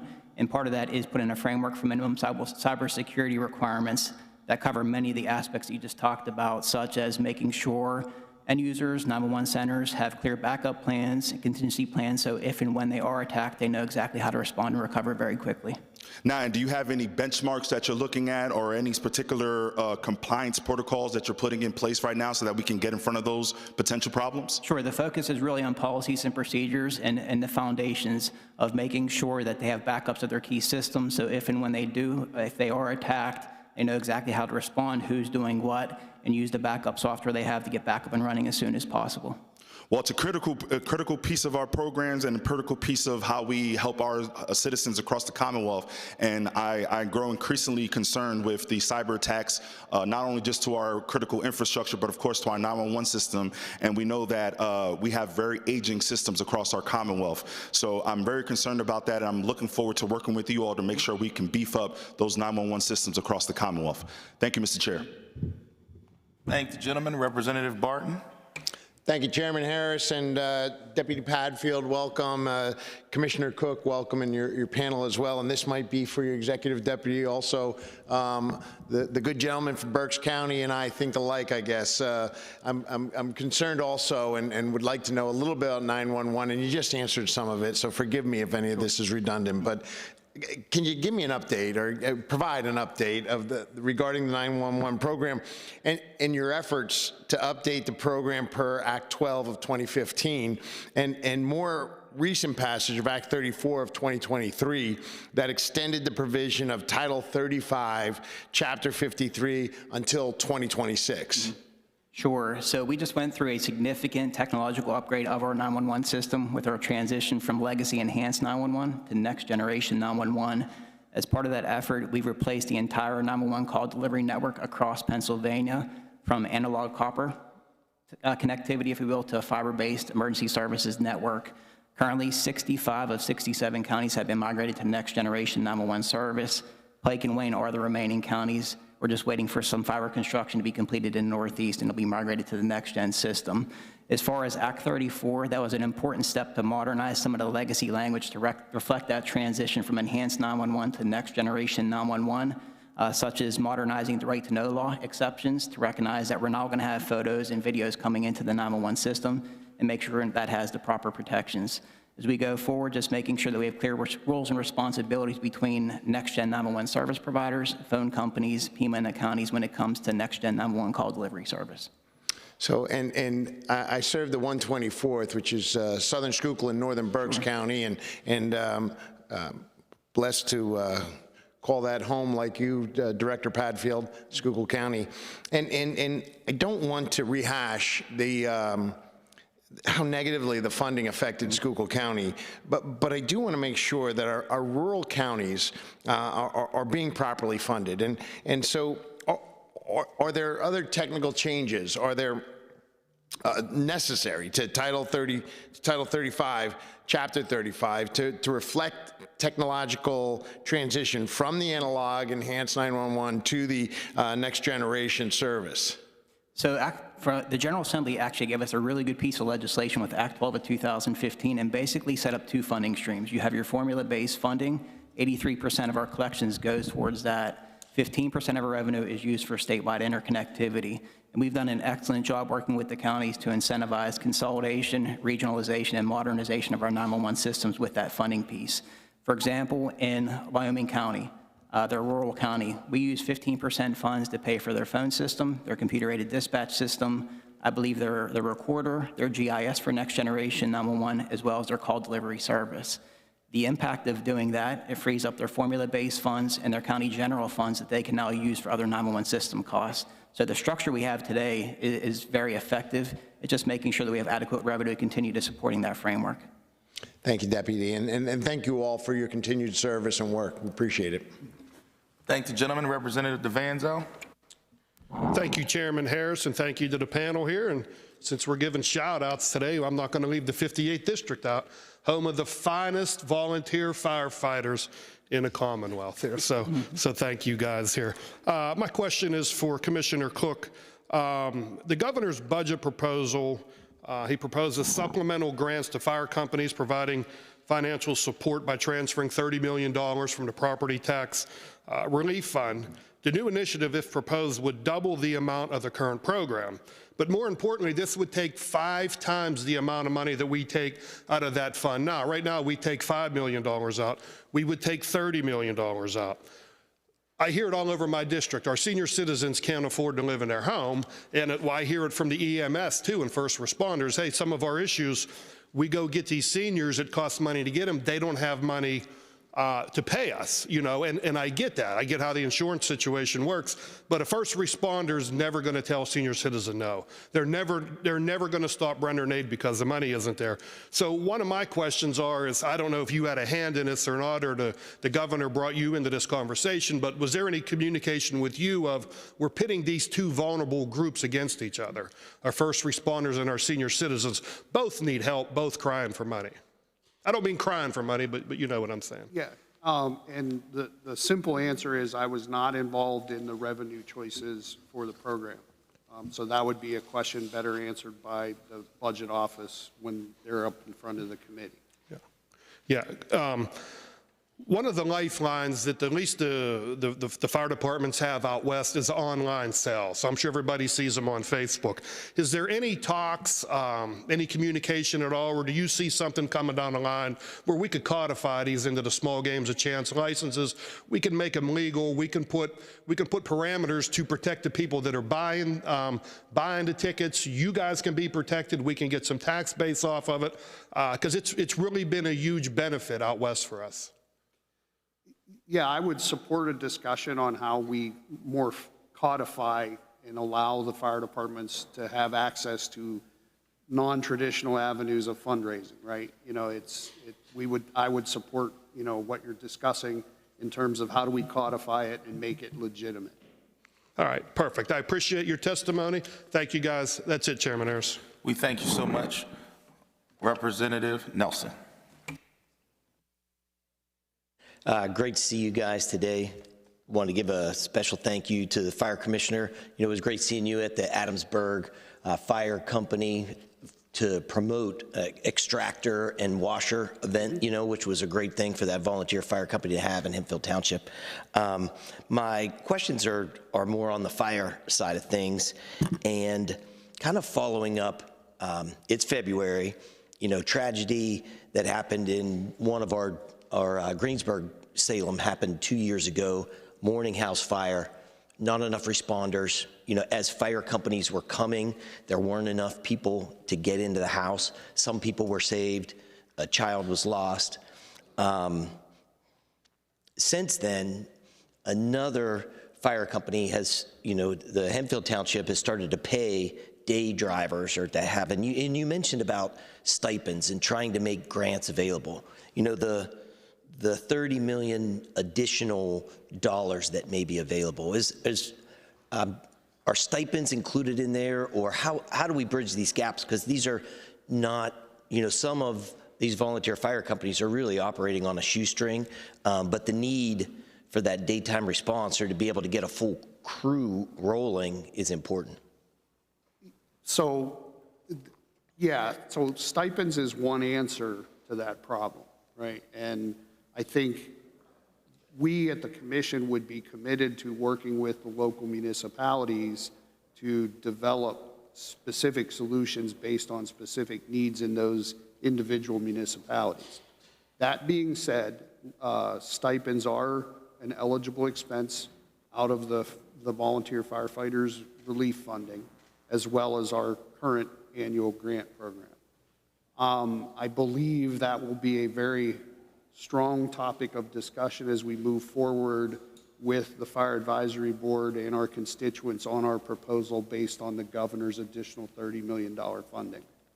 Okay, so I may disagree with where the governor is taking that $30 million from, but the opportunity to bridge that gap, I think, could be very positive. And will that commission make the determination, or would that be just recommendations for local areas? So my intent is to try, again, as part of our initiative to build more open, more transparent communication with our constituents, I want to start the discussion with the Fire Advisory Board, which is the legislatively empowered board to advise the commissioner on the needs of the fire service in Pennsylvania. I think the conversation starts with them. Then we need to engage the constituency in the streets about what they see their needs being.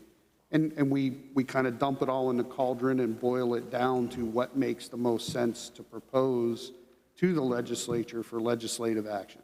Yeah, that could be great, more of a block grant, because we do have other fire departments that prioritize. I know we had some issues with memorial grave markers that were, historically purchased, and so each department is a little bit different. Circling back to the extractors and the dryers, cancer awareness and prevention for both paid and volunteer is really important, but at $40,000 or $60,000 for an extractor, everybody's just looking to DC. Is there a way or a process that we might be able to bridge that gap faster? Because it really seems to be able to make a difference for firefighter safety. That's a great point. And, the cancer topic is very personal to me because I am a cancer survivor. So, it's not going to be a tough sell with me, right? But again, I think we need to look at, because of the cost of cancer prevention programs, you're looking, like you said, $40,000, $50,000 for an extractor. Then we need a dryer. Ideally, each firefighter would have 2 sets of turnout gear, so while one is being cleaned, he can wear the other. As you start looking at the true cost of cancer prevention in the fire service, that price tag gets pretty steep quickly. So is this an opportunity for regional sharing of services and then funding from my office, whether it's through a grant or through the loan program, regionally, how do we incentivize that approach? Yes, because it seems like it's a great way to begin getting all that testosterone to start working together. Everybody wants their own individual extractor, but incentivizing maybe from your higher level that companies can share in this benefit, I think could be really positive. So thank you, Mr. Chair. Chair thanks the gentleman. Chair recognizes the good gentleman from Berks County, Chairman Gillen. Thank you very much. It stopped snowing in western Pennsylvania, so now I have unlimited time. Okay, no, it's still Friday afternoon. We're not getting away from that. Thank you, gentlemen, for your testimony. I really appreciate it. There's a wealth of experience up at the front table there. Calculated something in the range of 120, 130 years of service. Hard to believe because nobody there is older than 45 years of age. But nonetheless, I'm going to tap into your experience in just a minute. All the important questions, I think, have already been asked. But I was with my good friend from Berks County, Representative Guzman, and we were at a fire company social quarters for a different function, somewhat unrelated to fire services. And I got to sit around and have a conversation with some of my friends in fire services that were there. We talked about grants and retention and recruitment and loans and incentives. But in the same conversation, they were talking about that firehouse, volunteer fire company folding up and consolidating. And for all the good faith efforts that this team up there have made, I get the sense that everything that we're doing at some level is going to fall a little bit short of the mark in terms of what we're all looking for in the Commonwealth of Pennsylvania. And that concerns us a great deal because somebody makes the phone call to 911. And Jeff, thank you so much for all the investment of time that you put into the 911 system and your accounting background. Really appreciate your IT background.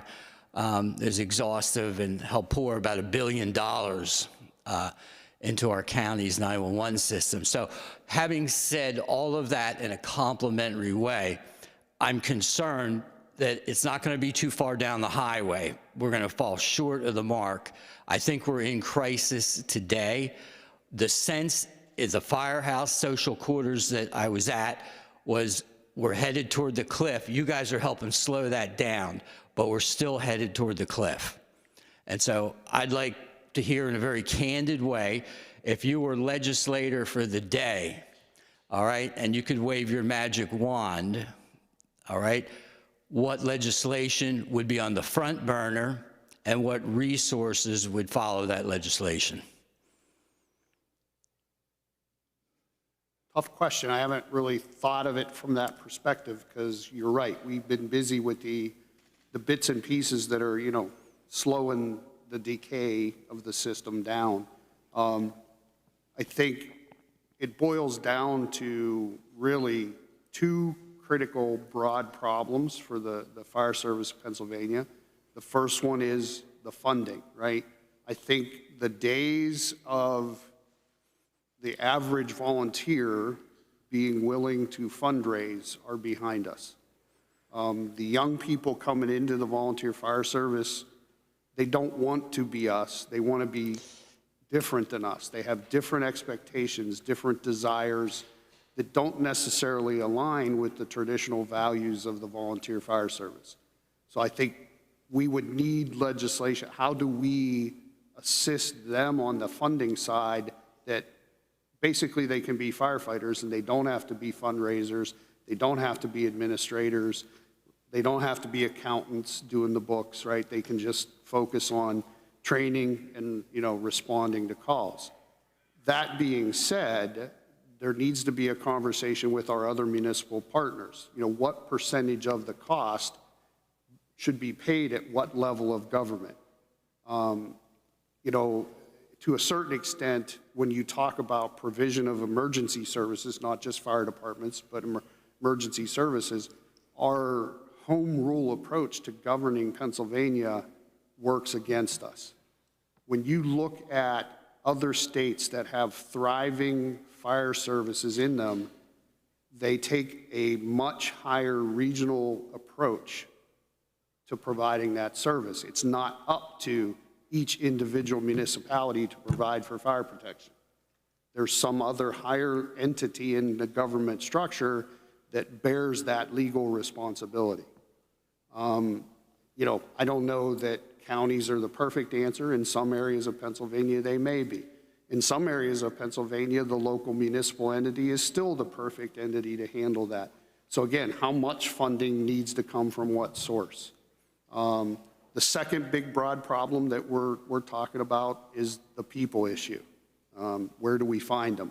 And as we're out engaged with the fire departments, as I've said, and so in a lot of places across the Commonwealth, there's no one left to recruit, right? The 5 gentlemen that are still staffing the volunteer firehouse, that's all that's left in some areas. The red light is on. With the chair's permission, may I make a 20-second closing comment? 20 seconds. Thank you. I think the answer is in part at that table there, and I think you've squeezed every good idea in the system.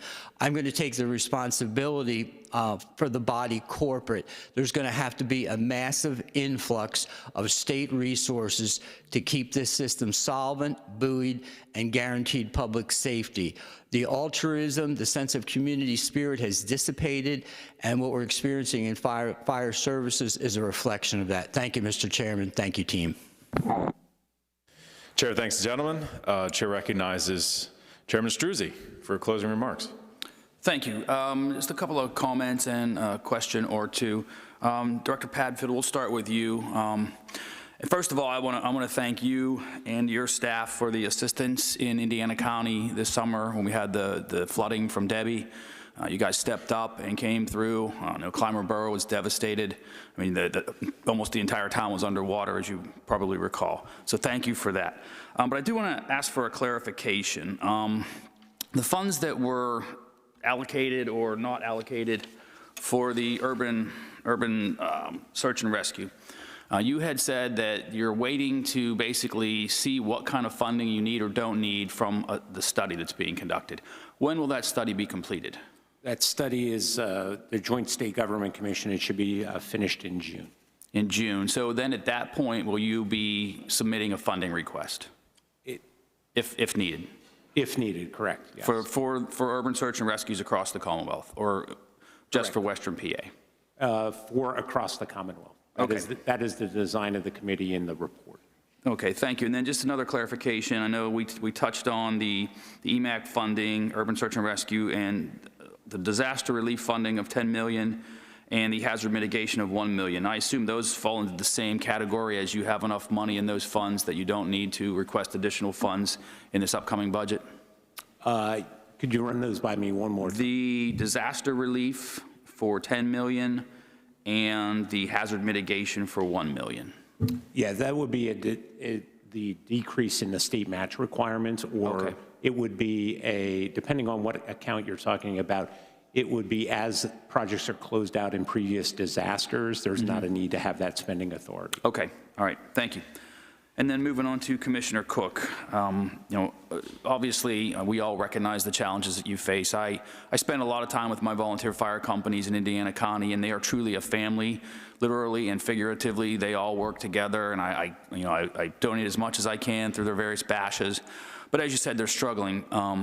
And I think that when you talk about volunteer firefighters, I think people think when you volunteer to help a fire company, that means you have to go fight a fire. But in many cases, there are a lot of things that people in the community can do to help, on the back end, administratively, run the fundraisers, volunteer to help with, sub-sales and things like that. So I think that's a story that should also be told. And one of our local fire chiefs, Jody Rainey, and you might know Jody because he's very involved with Cherry Hill Volunteer Fire Company. He's always saying that message out there, like, hey, look, we'll take any help we can get. It doesn't necessarily mean you got to put on a suit and go into a burning building or rescue someone from a car. So I think that's a story that should be told as well. And then I wanted to ask you, in the SR6 report that came out, gosh, maybe 10 years ago now, there are a lot of things outlined to help volunteer fire companies, and we've tried to legislatively implement some of those, particularly the tuition assistance program that you mentioned earlier. Have you seen any benefit from that? Actually, I just got statistics from FIA on that, and the program just got rolled out, and it is having an impact, but it's very minor because it's brand new. Okay. Okay. I can get back to you with the exact numbers. Yeah, I'd like to know, because it's been a while. I thought it was already implemented because I believe we budgeted some funding for that program. So it would be nice to see if it's beneficial, and if in fact it is being used and helping with recruitment, it would be good for us to understand how much we actually need to put in there to see the benefit. Yeah, we'll get a report to the committee on the actual numbers of utilization. Okay. That's all I have for today. Thank you all for what you do. It's very important that we are providing those services for our counties and our communities in this Commonwealth. So thank you all. Chair, thanks, gentlemen. Really do appreciate your remarks, and also wanted to thank our testifiers for their time today, all the staff members as well. Thank you so much. For the information, the members, our next hearing will be Monday, February 24th, starting at 10 a.m. with the Department of Education. Again, that's Monday, February 24th at 10 a.m. with the Department of Education. At this point, this hearing is concluded. So thank everyone for your participation.